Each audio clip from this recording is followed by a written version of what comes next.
You're listening to Women's Media Center Live with Robin Morgan.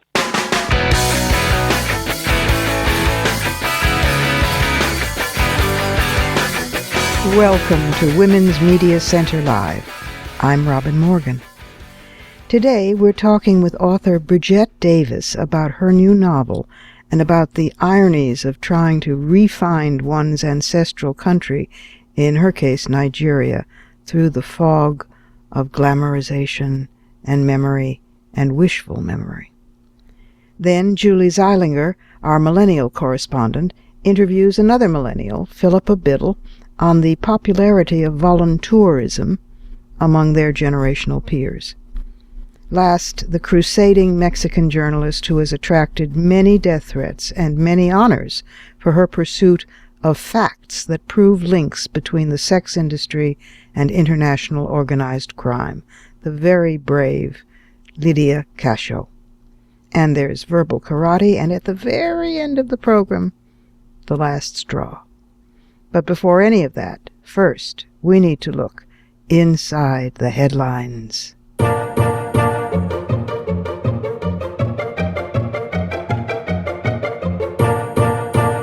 And another storm is upon us, plus record cold.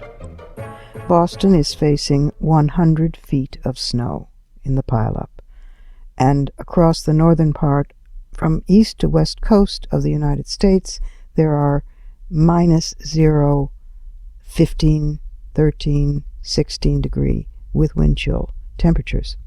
Even across the south from coast to coast, there are temperatures now expected of 7 degrees, 4 degrees, 3 degrees. So this is an interesting situation in consciousness changing. The United States has a solid majority now that believes there is evidence that climate change is happening, but they don't rank it as one of the top threats facing the country. There's a disconnect. Nearly half of Americans, 48%, now rate global climate change as a major threat, well behind concerns such as the Islamic State, that's 67%, or Iran's nuclear program, give me a break, 59%, and North Korea's nuclear program, 57%. They don't have any way of bringing it anywhere. If they had a nuclear, never mind. In an international survey, this is from the Pew Research Center, very reliable, the international survey of 39 publics last year, Americans were among the least concerned about climate change threatening our country. Views about climate change and the environment are at this very center of one of America's sharpest ideological divides. That's no surprise. About 9 in 10, as the Pew Center characterizes them, solid liberals, 91%, said that climate change is very real and the Earth is getting warmer and that creates different polar Arctic sweeps, etc. But just 2 in 10 steadfast conservatives, 21%, agreed. And there's a similar gap between those who said the United States should do whatever it takes to protect the environment and those who thought the country had gone too far in its efforts to protect the environment, which is what we actually live in, boys. Nearly all solid liberals, 96%, and just 21% of steadfast conservatives, I love these names, said the U.S. should do whatever it takes, yes. While 2% of solid liberals and 75% of steadfast conservatives say the country has gone too far. What's with that 2% of solid liberals? Anyway, these are some of the folks who, of course, feel that everything the country does is going too far right now, particularly with this black Muslim president from someplace like a foreign country, Hawaii. Nancy Pelosi is committed to her global warming fanaticism to the point where she said she's just trying to save the planet. Ha! We all know someone already did that over 2,000 years ago. They saved the planet. We don't need Nancy Pelosi to do that. Yes. Remember Senator Michelle Bachmann telling us all that Jesus already got the contract to save the planet. Didn't do such a great job, I have to say. Then there's her sister, Governor Sarah Palin, ex-governor, ex-everything. Quote, "These global warming studies, they're a bunch of snake oil science." And she would know snake oil when she exudes it. Then there's Representative Smokey Joe Barton from Texas at a hearing on adapting to climate change. He says, where I come from, when it's hot, we get shade. There's a solution. Then there's Richard D. North, the author of The Right-Wing Guide to Nearly Everything, which I know you're going to drop whatever you're doing and run out and buy. He said, it is deeply pejorative to call someone a climate change denier. This is because it is a phrase designedly reminiscent of the idea of Holocaust denial. So in other words, denial of any sort is an insult now to the Jewish people. What about Cleopatra, Queen of Denial? Never mind. And then there's Glenn Beck, who you can always count on to compare whoever he's criticizing to Hitler. Al Gore is not going to be rounding up Jews and exterminating them. It's the same tactic, though. The goal is different. The goal is globalization. It's here, I have to tell you, Glenn. Anyway, he goes on, and you have to silence, Al thinks, all dissenting voices. That's what Hitler did, and that's what Al Gore, the UN, and everybody on the global warming bandwagon are doing.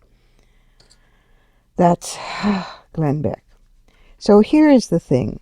The wonderful group called Fellows of the Committee for Skeptical Inquiry, most of them scientists, I might add, and terrific non-scientists, but friends of science like Ann Druyan, who produced the Cosmos series and is the widow of Carl Sagan, David Morrison, the director of the Sagan Center, Bill Nye, the science guy, and a whole bunch of other trustable folks who are actually scientists. What a concept. Have come out begging the media to please not use the phrase climate skeptics or climate change skeptics. They point out that they are skeptics. We are, as scientific skeptics, well aware of political efforts to undermine serious climate science by those who deny reality but do not engage in scientific research or consider evidence that their deeply held opinions are wrong. The most appropriate word to describe the behavior of such individuals is denial. We are skeptics who have devoted much of our careers to practicing and promoting proper scientific skepticism. And they quote Carl Sagan, quote, extraordinary claims require extraordinary evidence. That, in fact, is the scientific method. So they ask that journalists use care when reporting on those who reject climate science and hold to the principles of truth in labeling. Please stop using the word skeptic to describe deniers. And I think it would help if each of us dropped a letter to our local newspapers and magazines asking that they do the same. And anytime somebody uses the phrase, correct it, because it's an affront to science, it's an affront to intelligence, it's an affront to language, and frankly, it's an affront to the planet. Meanwhile, hope springs eternal in an organizer's soul. And maybe, just maybe, those 0 temperatures and wind chills and snowfalls in, say, Mississippi and Florida and elsewhere in the South might convince some people something strange is going on. Maybe while they're shoveling snow in Texas, they'll think, perhaps it's not enough to just get shade.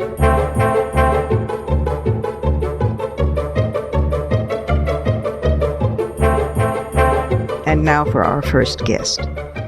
Bridgett M. Davis is a novelist, an essayist, a teacher, a filmmaker, and a curator.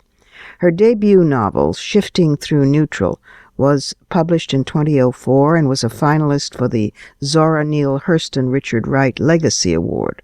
It was also a Quarterly Black Review bestseller. She was selected as 2005 New Author of the Year by Go On Girl Book Club, the largest national reading group for African American women.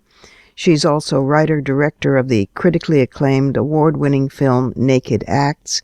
She's the books editor for the Black culture site Bold as Love magazine, and founder and curator for the popular Brooklyn reading series Sundays At, that's a sign for at, as in Twitter.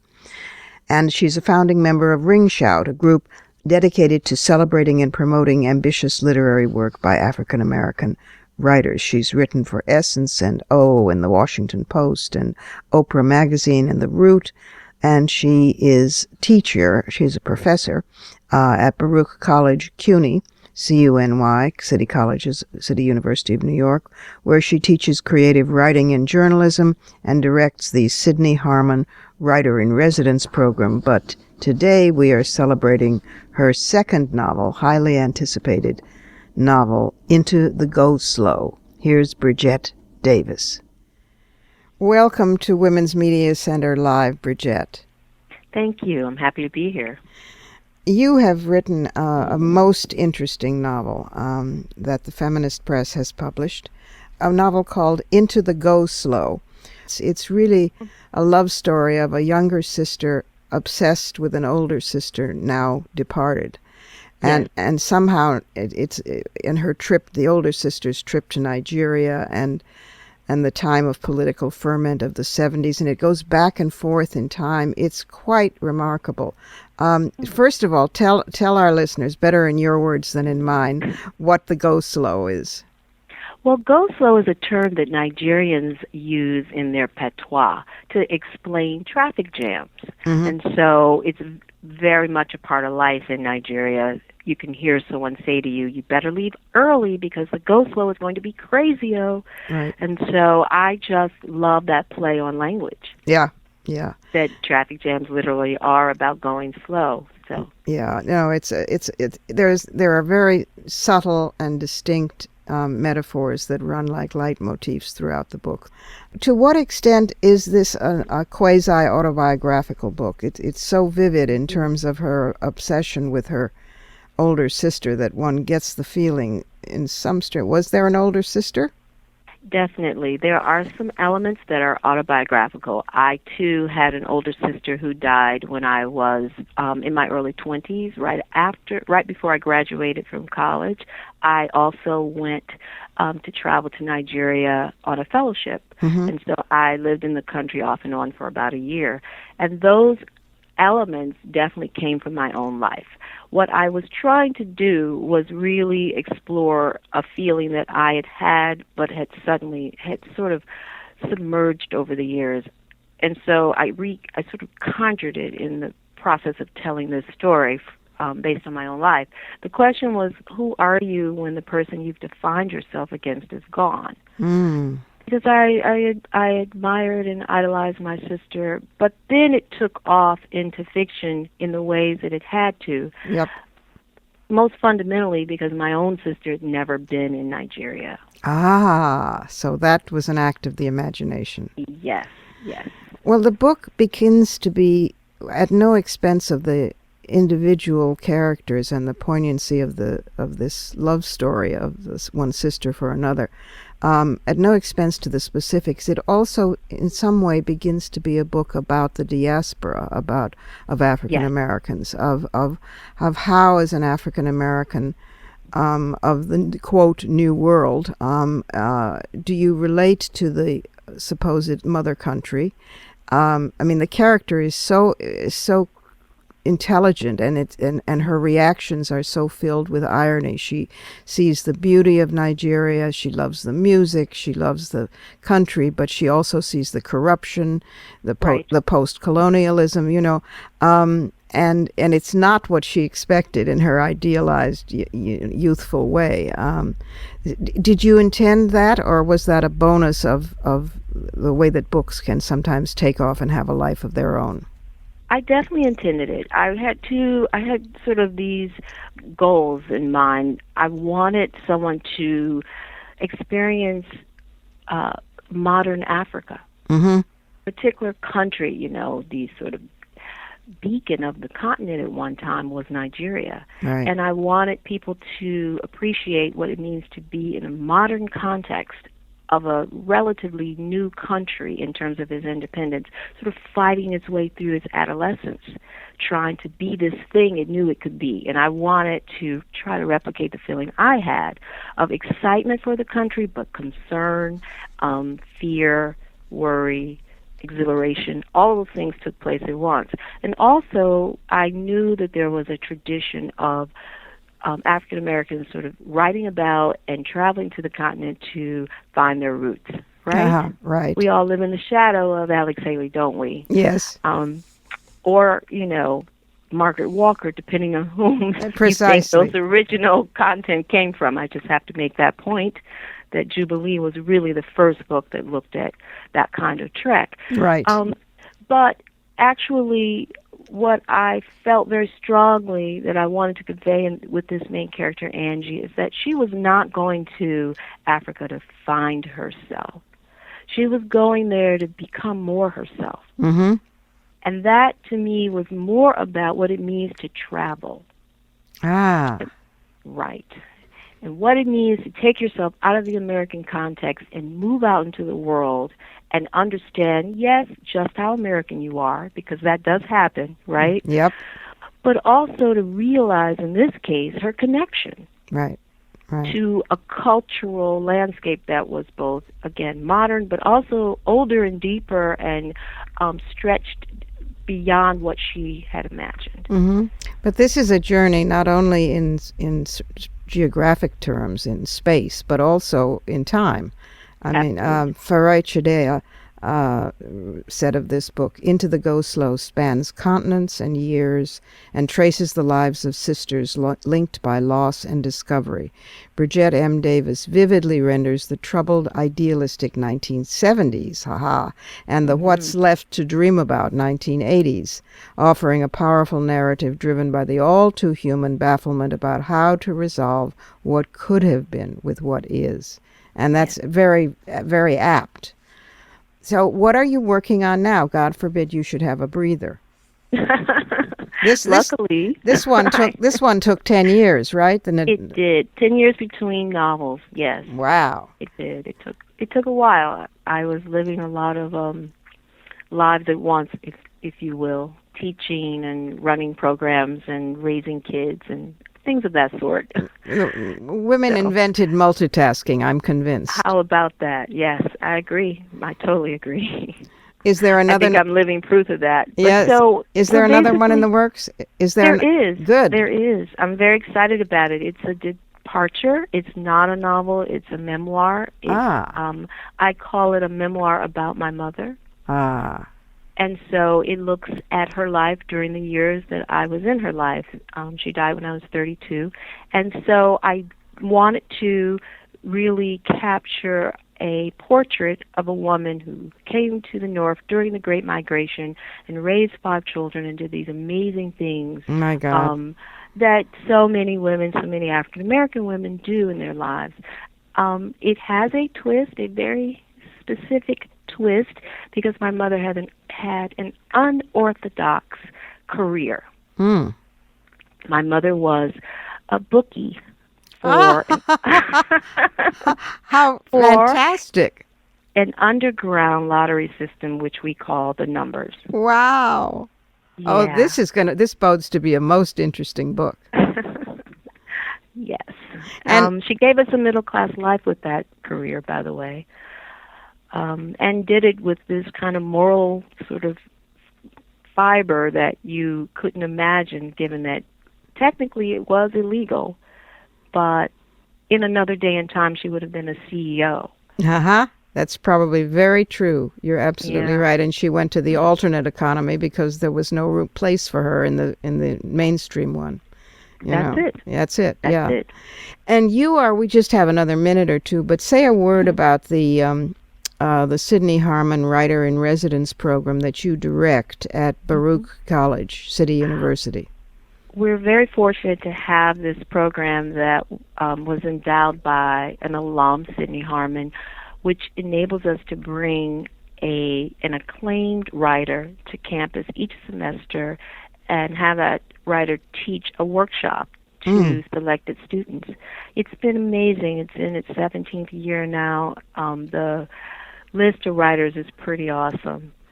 And the opportunity for a public school student to receive this kind of experience that you usually find at private institutions, that's the beauty of this program. That is a beautiful goal and apparently accomplishment for 17 years. Yes. And you've been talking with Bridgett M. Davis. The novel is Into the Go Slow. It's wonderful. published by the Feminist Press. Get it, read it, and thank you so much, Bridgett, for being with us, and we'll look forward to the next one. Then you come back and tell us about it, too, okay? Thank you so much, Robin. Thank you for all the work that you do. We have to pause here for a quick break. You're listening to Women's Media Center Live with moi, Robin Morgan. And I'll be right back. And if you're curious, we're going to look at the pros and the cons, a lot of cons, to the newest fad among millennials, which is more than a fad, but less in another way, called voluntourism.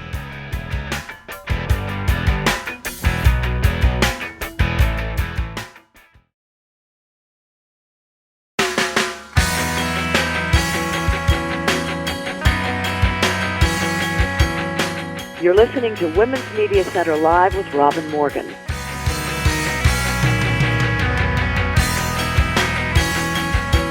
Welcome back. Those of you familiar with this program will remember that we've had guests on here a number of times from the Global South who have been quite properly critical of the fad among millennials of voluntourism. And this time we get to hear from somebody who herself has voluntoured, if there is such a word. Julie Zeilinger, who is our millennial correspondent and herself the founder of the website, very popular with young feminists, The F-Bomb, is interviewing her friend, another millennial, Biddle, Pippa for short, who wrote a very interesting piece out of her own experience critiquing the practice of voluntourism. So we get to eavesdrop and listen in. Of the many adjectives commonly and casually attributed to the millennial generation, few seem positive. If our collective personal character isn't being decried as self-obsessed and overly dependent, then our social situation of crippling debt and tech-based social alienation are highlighted. But sometimes our pro-social efforts are acknowledged. One way in which these efforts are recognized is our generation's involvement in the voluntourism industry. Voluntourists are generally Westerners who travel abroad to engage in voluntary work, such as building schools, teaching English, and beyond. In fact, according to NPR, more than 1.6 million tourists spend about $2 billion every year to volunteer their services abroad. But is voluntourism truly a marker of a generation of selfless individuals constructively contributing to communities in need, or is it just another form of our quest for narcissistic self-affirmation? 22-year-old writer, speaker, and entrepreneur Pippa Biddle, who spent years engaging in service projects and visiting orphanages as a voluntourist, tends to believe the latter. Last year, she wrote a widely read blog post entitled "The Problem with Little White Girls and Boys, Why I Stopped Being a Voluntourist," which argues that perhaps Western voluntourists do more harm than good. And Pippa is joining us today to discuss this topic. So, research shows that the majority of voluntourists are women in their early 20s. Have you noticed a gender dimension to the voluntourism dynamic, and why do you think women are overrepresented? I think that it's really easy to assume that because of stereotypes of women as being more nurturing or motherly, that's why there's so many women going on voluntourism trips. But I think that it's actually slightly different than that. From what I've experienced, voluntourism trips are one of the only ways in which families are presented with an opportunity to send their children abroad to a country that's seen as generally not as safe for women, in a way that's safer than sending them alone. And so I really think that oftentimes the reason there's so many women is because it's seen as a safe travel alternative for women. I think that definitely in my situation, my parents would have been much more hesitant to let me go to Tanzania if I'd asked them if I could go by myself. And I can't confirm that they would have let a son do that, but I think that they would have at least considered it, whereas in my case, it would definitely have been off the table. Mm-hmm. So, I mean, that seems like a benefit for voluntourism. So what do you think is the core issue with this dynamic? Is it just about the moral ambiguity of a white savior dynamic among Westerners, or are there more tangible social and economic effects? I think that there are definite benefits to the people who go on these trips. I'm not going to deny that I learned a lot by going on voluntourism trips. I think that would be unfair, really, to the people who sent me on the trips. the issue isn't so much with the benefit to the volunteer. It's the issue is focused on the impact on the communities.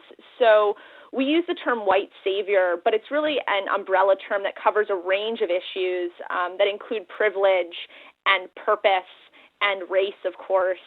And what it really comes down to is the question of, does having the money to do something give you the right to do it? And I really don't believe it does. Sending people who aren't qualified into spaces where they do not have the skills necessary to complete a project successfully is not a good idea. And I'm not a psychologist, but I have to believe that there's a sustained effect to children who are cared for by a rotating cast of people who typically don't speak their language, understand their culture, or have any intention of staying. So I think that there definitely are long-term social and economic effects that are negative to the communities where we send volunteer trips. So speaking of these communities themselves, it seems that even when volunteerism is critiqued in the mainstream media, it's still being critiqued among Westerners. And the non-Western communities in question are still positioned as other and underrepresented in the dialogue. Have you had conversations about volunteerism with members of local communities directly? And if so, what are their thoughts on this dynamic? I mean, it's a serious issue. Just the fact that I'm being interviewed about this points to the issue, and that I'm a 22-year-old white girl who wrote one article, and it's something I'm very passionate about, and it's something that I speak about and care about, but am I really the one to be representing this issue? There's a wonderful documentary called Framed coming out, and I was lucky enough to work with the filmmakers on it, and it really focuses on African voices speaking about this problem, and specifically about the way that Africa is framed by the U.S. media. Some journalists have reported that there is, in fact, a growing industry in these local communities in response to the proliferated volunteerism, and that some families essentially rent out their children to pose as orphans in order to benefit from the care and education that Westerners are offering. And I know, to me, that pointed to a lot of the layers of performance involved in this dynamic, as we were saying before, of Westerners in a savior role and sort of the people that they're going to having to perform this role of victim just to benefit. But do you feel that there is a way to move past these guises so that Westerners and non-Westerners can act as autonomous agents who happen to just be differently resourced? Like, is there a way to make the most of this dynamic given that it exists? Yeah, I think that the layers of performance are really important to think about. Children posing as orphans is a very extreme, although real example. Much more common are orphanages that are purposely kept in poor condition so that volunteers will keep coming. Also, even just the song and dance performances that villages put on when volunteers arrive or leave are in many ways a performance. They're choreographed to welcome people who don't really know what they're going into, and so it's a very interesting dynamic in that. But I think that there are ways, especially when the volunteers going somewhere actually have tangible skills that can benefit a community. A really good example is Doctors Without Borders. Sending doctors somewhere without doctors, that is awesome. That's a really cool thing, but we have to continue to challenge ourselves and remember to ask before giving, to remember to learn before teaching, and I think really importantly, to not try to deny or ignore the racial and class-based differences that we're faced with. I think that it's extremely misguided to say that we're in a post-racial society. Yeah, and I mean, I think it's undeniable that those same issues exist in our own backyards. Do you think that there's a way to channel this desire of people to interact with these issues and channel it towards our own backyards and to encourage people to get involved in their own communities here? I think that it's easier as a whole to recognize a problem when it's not in front of you every day. I mean, I'm from a small town outside of New York City, and I didn't know that we had homeless people until my mom told me and I was in my teens. I had no idea, and I really assumed that we didn't because I lived comfortably here, so everyone must live comfortably here. I think it's really, really important that we teach kids about the issues in their own communities and give them the tools necessary to address them, rather than telling them that they have to spend thousands of dollars flying around the world fixing problems somewhere else. We live in a country with really unacceptable rates of child hunger, with really unacceptable rates of poverty and homelessness, and yet we fly somewhere else to fix problems that we can't even fix for ourselves. Where do we go from here? Can you give us some concrete takeaways for people who are considering this dynamic or who really do want to get involved but don't know where to direct that energy? Absolutely. I mean, one of the big critiques that I get is people assume that I'm saying young people shouldn't travel. Young people should definitely travel. Traveling is one of the best things that you can do as a young person. You just have to be conscious about it. I'm on the board of an organization called Onwards that I think does this really, really wonderfully. It provides owners of tourism-based businesses in the Dominican Republic with the funds necessary to grow and improve, and then runs immersive adventure programs to the Dominican for people of all ages, but especially young people, that support the businesses they work with. And so it's creating a closed-loop system that ensures that all parties have an impactful experience. Great. Thank you so much for your insight on this, Pippa. I know I've learned a lot, and I hope our listeners have too. Thank you so much for having me. This has been Julie Zeilinger, Millennial Correspondent for Women's Media Center Live with Robin Morgan, signing off. Back to you, Robin. And now it's time for some verbal karate.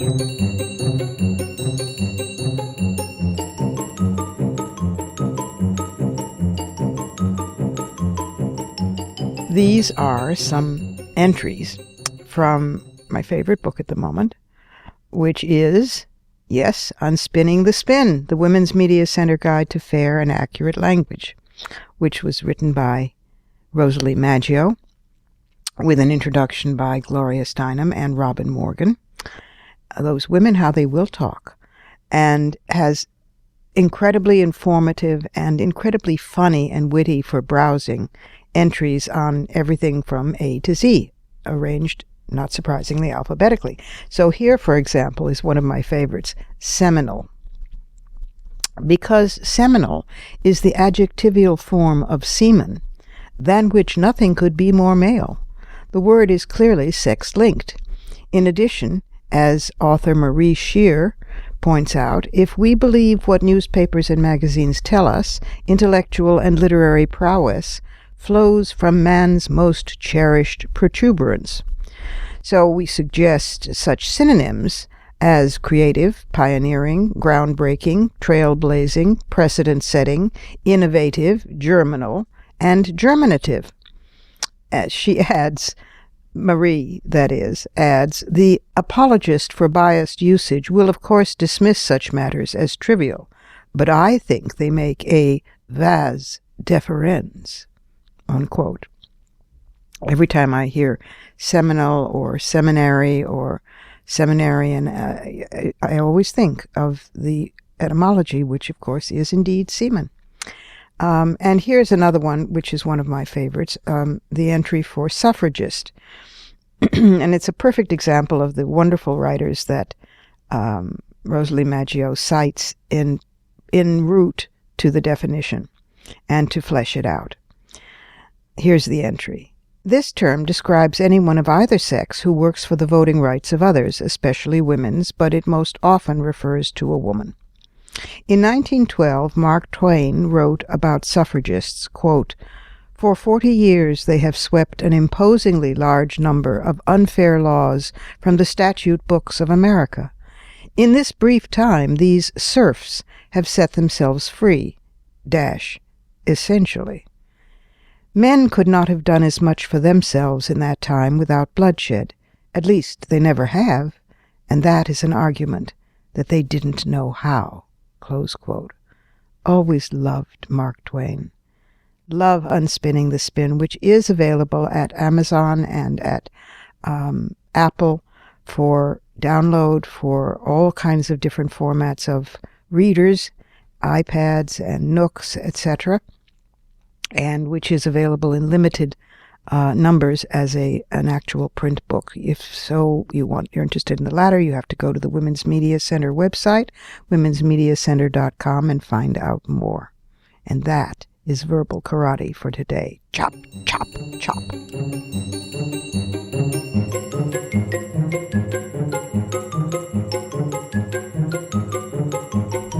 Time for another quick break here. I'm Robin Morgan, and this is Women's Media Center Live.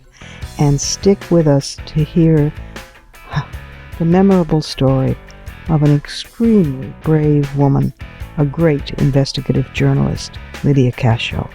We'll be right back.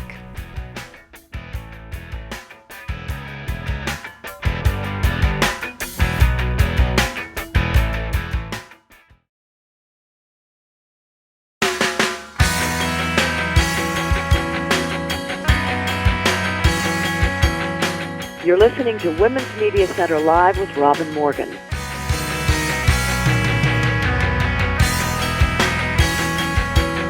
And we're back. My next guest is the extraordinary crusading Mexican journalist, Lydia Cacho. She's won awards for her investigative reporting. She's also garnered death threats. This is the woman about whom a Mexican mafioso said once, "You are the bravest woman in this country," as he waited for her with a death threat outside a ladies' room in a restaurant. Her new book, Slavery Inc., INC, Slavery Incorporated, the short for Incorporated, is now out in English. It's based on the original Spanish work and has been expanded and released in the English language version. I'm extremely proud that we're having a conversation with the great Lydia Cacho. And I do apologize for the spotty sound quality at certain moments in the tape. We had a difficult connection to Mexico, but her clarity comes through loud and beautifully. Lydia Cacho, welcome to the program. Welcome. Thank you so much. I'm such an admirer of your courage and the work that you've done. Your life has been threatened numerous times, and you continue to do this extraordinary work on international sex trafficking. And the new book is called Slavery Incorporated, Slavery Inc. It's in English. It's on Amazon, and it is an incredible book about the work that you've done as a journalist tracking the international slave traffic through everywhere: Thailand, Japan, Georgia, Turkey, the United Kingdom, of course Mexico, your own home base, and through the most extraordinary, dangerous situations. Lydia, how did you first begin to focus on this subject? Well, I opened a shelter in Cancun, Mexico, where I lived in the year 2000. And the shelter was for battered women, but right immediately, the first case actually that arrived to the shelter was a 35-year-old woman with 3 girls that had been sexually exploited by their father. The father was a taxi driver. So we immediately understood that we had to link, obviously, not only domestic violence or gender violence in general, which means sexual violence also, and this kind of exploitation that eventually becomes trafficking in certain areas. So we specialized in the shelter, and we had a special area with psychologists and social workers, and we started to work on that in the shelter. But aside of that, I've been a journalist for 25 years. Yes. And as you might know, my mother was a French feminist. Yes. And she was also a sexologist. So since I was 15 years old, I became an activist. And I became an activist on the sexual rights of teenagers with my mother and other adults that were teaching us how to do this. So I could say that I was prepared for this practically all my life. Well, you needed it, too, because in 2005, you were seized by the Mexican police outside the shelter in Cancun, and you were driven across the country on a 20-hour odyssey while the officers, the police themselves, threatened you at gunpoint with rape or death. And you had published a a book actually, a while earlier, The Demons of Eden, which openly accused prominent Mexican businessmen of involvement in a child pornography and pedophile ring. So frequent death threats. You just keep on and ignore them?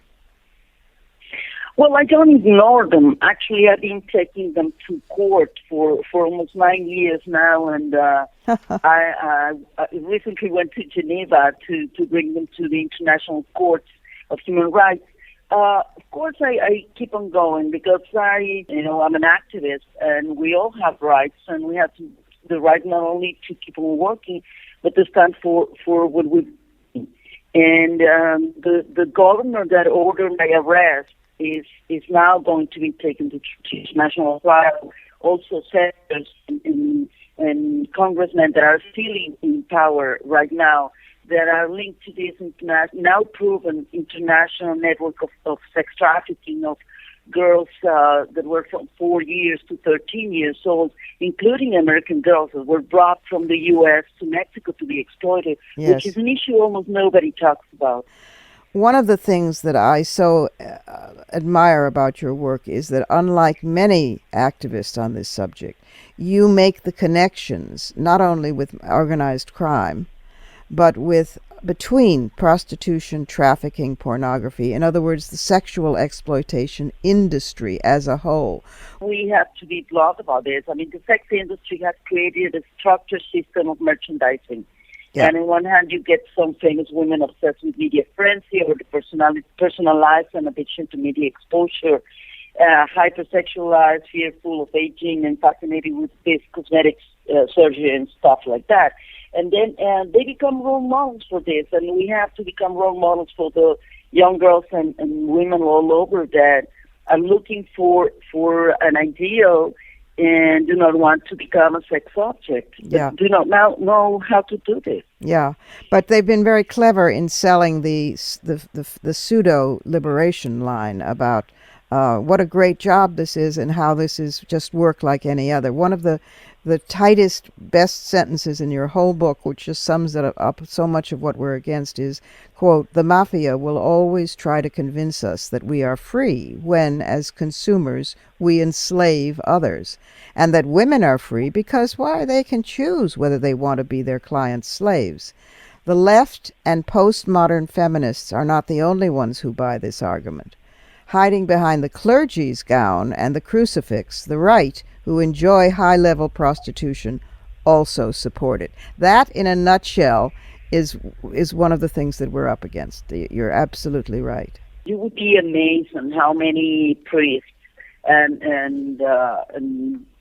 men from different cultures and religions are open to paying for prostitution. You know, it's just part of the investigation, even though not everything is in the book, because it came up to 800-page book.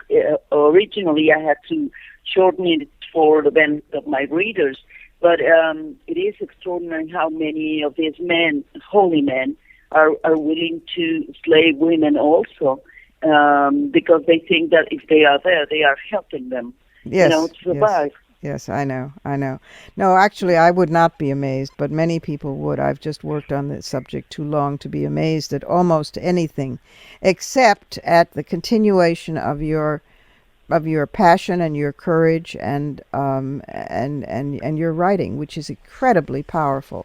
For listeners, the book is called Slavery, Inc., I-N-C, International Sex Trafficking by Lydia Cacho, C-A-C-H-O. And if you think you know the subject of international exploitation, sexual exploitation, read this book. And if you think you don't, read this book. Either way, because read this book, because it is an extraordinary thing. And the individual portraits are so devastating. You know, the little girls who, as you write, became convinced that they belonged to an undesirable caste. So even if they are offered a way out, they don't know how to take it, because the seasoning of them has been so intense. It's an amazing book, and I want you to know that you have followers and sisters all over the world who are fighting against the idea that, quote, sex work, unquote, is a job like any other. And the survivors themselves, as you know, are very vocal and organized now for abolition. Thank you so much, Robin. Yes, they are organizing all over the world, including Mexico, and I do think that we have the right to exercise our sexuality the way we want to, but not under slavery. It's just ridiculous. We're not merchandise. We've been fighting all our lives as feminists in order to be equal citizens, and all of a sudden somebody's selling us the ridiculous idea that being merchandise is liberation, which Yes. is incredibly absurd. It would be funny if it were not so nausea-provoking. Absolutely, yes, because some women can get out of that, but most of them can't, and that is the worst part of it. Well, you are wonderful. Take care of yourself. We will be reading you and watching you again. The book is called Slavery, Inc. It's on Amazon. Buy it, read it, pass it on to others. It's a really important book. And thank you for being with us today on Women's Media Center Live, Lydia. Thank you, Robin. Thank you so much for the invitation. It's time for one last break here at Women's Media Center Live, where I am still Robin Morgan. And when I return, I will still be, hopefully at least, Robin Morgan, and that Robin Morgan will have some fighting words. So don't go away.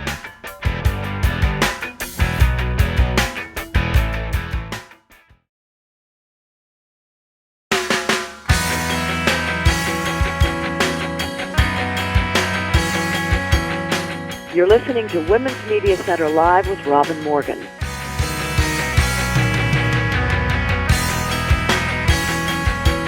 And we're back one more time with some fighting words.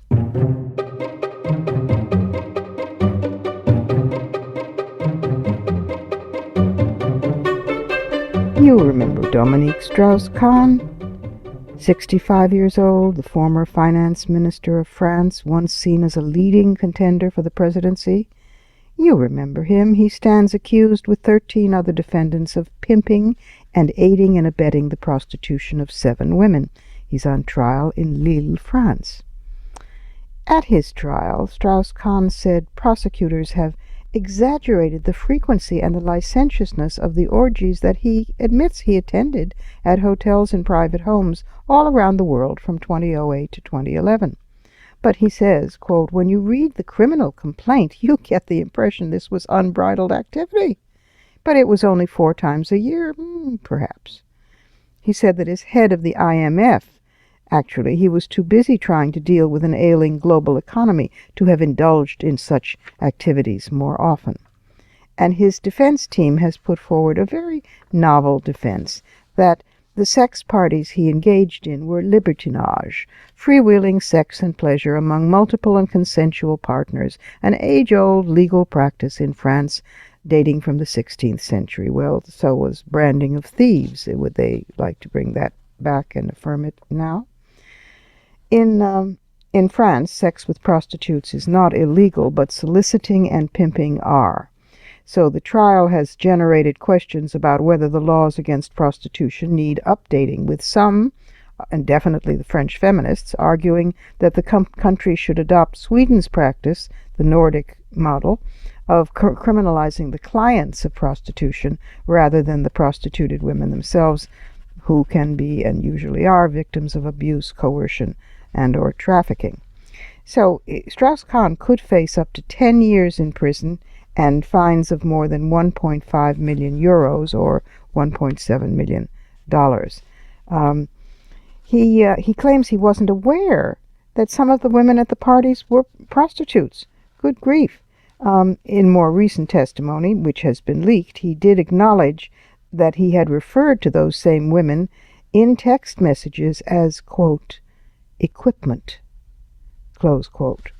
The judge himself queried whether he had been unable to recognize that these were prostituted women.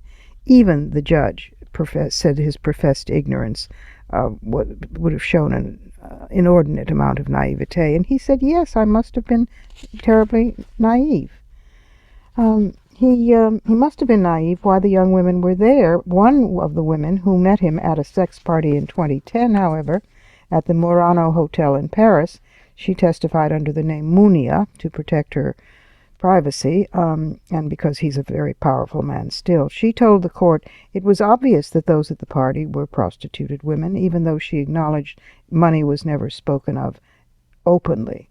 The judge asked her, in libertinage there are consensual relations and pleasure. Were there consensual relations and pleasure? No, she said, that was not the case. I felt like an object. The prosecution is saying that he participated in a traveling international sex circuit where businessmen helped pay for parties costing as much as $13,000.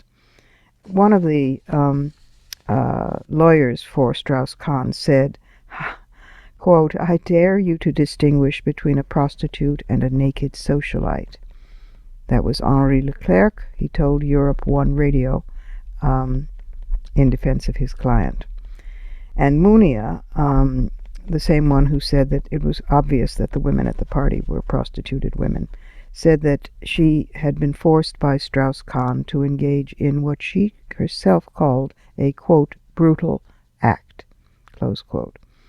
Another prostituted woman at the Murano Hotel party, named Jade, said she had been engaged definitely in prostitution, not libertinage.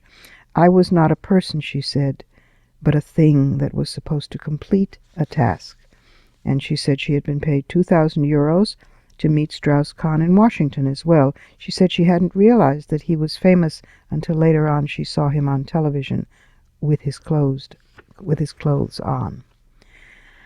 So, this, of course, he first came to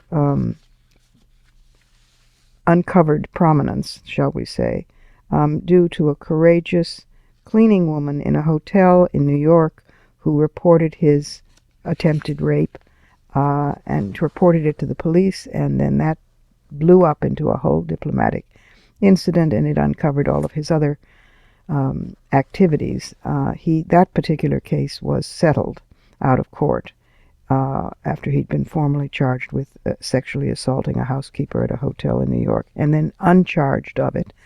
And then there was a civil case, but the charges were dropped when he settled out of court. His wife has left him.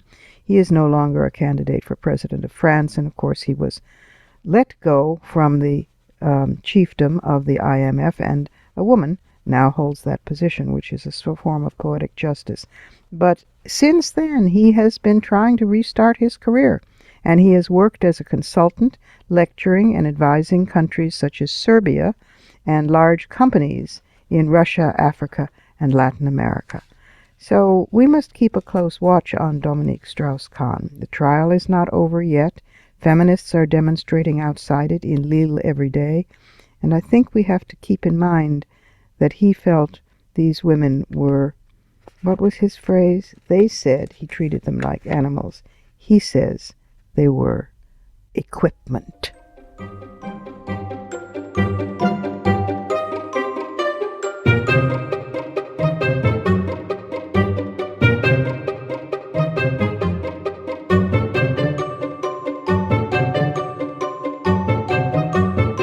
And that's it for today. Join us next week when Ann Hornaday, movie critic for the Washington Post, will analyze what by then will have happened at the Academy Awards and why. Also, author Carol McCabe Booker will tell us about the important work that she brought to light and edited into a book, Alone Atop the Hill, the autobiography of Alice Dunningham, pioneer of the national black press. And we'll have a special tribute to my friend and the voice of the song You Don't Own Me, which many women have termed a feminist anthem, Leslie Gore, who we lost to cancer on February 16th. This program is syndicated, but if you cannot find the broadcast on a radio station in your area, you can always visit us at WMCLive.com for the show, plus the archive of all our previous shows, and also at iTunes worldwide, where you can stream, download, and subscribe to the show's podcast. Be sure to find WMC Live on Facebook and Twitter. Portions of this program were taped earlier. Opinions expressed here do not necessarily represent the WMC.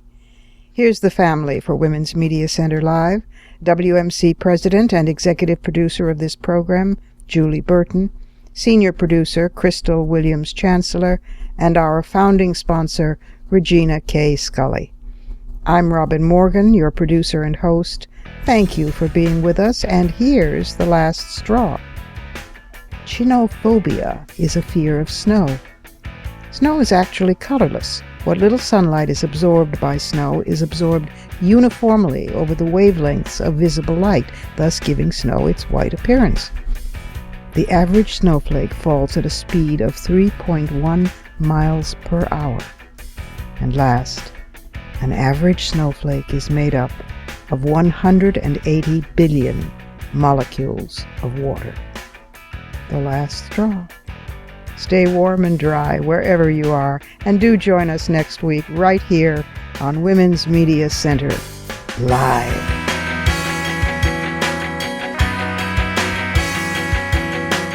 For the smartest talk about news, politics, sex, books, religion, race, and more, tune your radio to Women's Media Center Live with Robin Morgan. Audacious, witty, provocative, informative, and fun. It's Women's Media Center Live with Robin Morgan on WMCLive.com. Talk radio with a brain.